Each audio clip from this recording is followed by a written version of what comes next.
আমি নেপালে এসে কোথায় আছি এবং কোথায় কোন হোটেলে উঠলাম, কীভাবে উঠলাম সেটা আমি আপনাদেরকে এই ভিডিওতে বলে দিচ্ছি।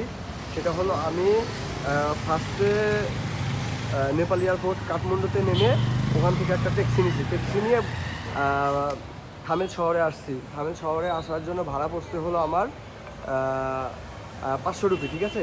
500 রুপি। আপনারা চাইলেও, যেহেতু আমি একা ছিলাম সেহেতু আমাকে ওই ভাড়াটা একা দিতে হয়েছে। আর যদি আপনারা পারেন তো শেয়ারিং করে চলে আসবেন। শেয়ারিং করে আসলে ওই যে দুজনের কম কম পড়ে যাবে, ঠিক আছে? অনেক কম হবে। কিন্তু আমি তো আর শেয়ারিং করতে পারি না যেহেতু আমি একা ফার্স্ট টাইম।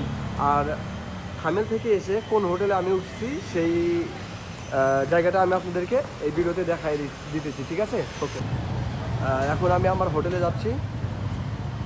এই থামেলে যে শহরটাতে নামায় দেবে, যে জায়গায় নামায় দেবে থামেলে, ওখান থেকে ধরে আপনি বলবেন যে এই দেখুন আমি হোটেলের সব অ্যাড্রেসটা দিয়ে দেবো। এখন আমি হোটেলে যাচ্ছি। এগুলো সব হলো হোটেল, ঠিক আছে? 3 স্টার হোটেল। এই যে একটা হোটেল, কিন্তু আমি এটাতে বুকিং দিই নাই। আমাদের কিছু, আমার এক ভাই ছিল পরিচিত, উনি বললো যে ওখানে না উঠে এইটাতে আর একটা হোটেলে ওঠো, সেটা উনি আমাদের ঠিক করে দিছে।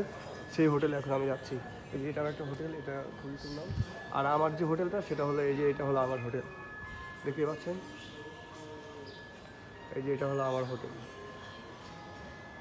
আর আমার বাসাটা হলো ওই যে একদম উপরে, এই যে এটাতে 5 তলা, ঠিক আছে? কারণ ওইখানে 5 তলা আমি নেওয়ার কারণ হলো ওইখানে ওই যে একটা মাউন্টেন, একটা ভিউ দেখা যায়, সুন্দর পাহাড়ে একটা ভিউ দেখা যায়। আর হোটেলের নামটা দেখতে পাচ্ছেন, কাঠমান্ডু নোমাদ হোটেল, কাঠমান্ডু নোমাদ হোটেল, ঠিক আছে? ওই হোটেলে এটা হলো দরজা। আর হোটেলের এটা হলো রিসেপশন। এখানে এসে আপনি হোটেল বুক দিয়ে আপনি রুমে চলে যেতে পারবেন, ঠিক আছে? এখন আমি রুমে যাব।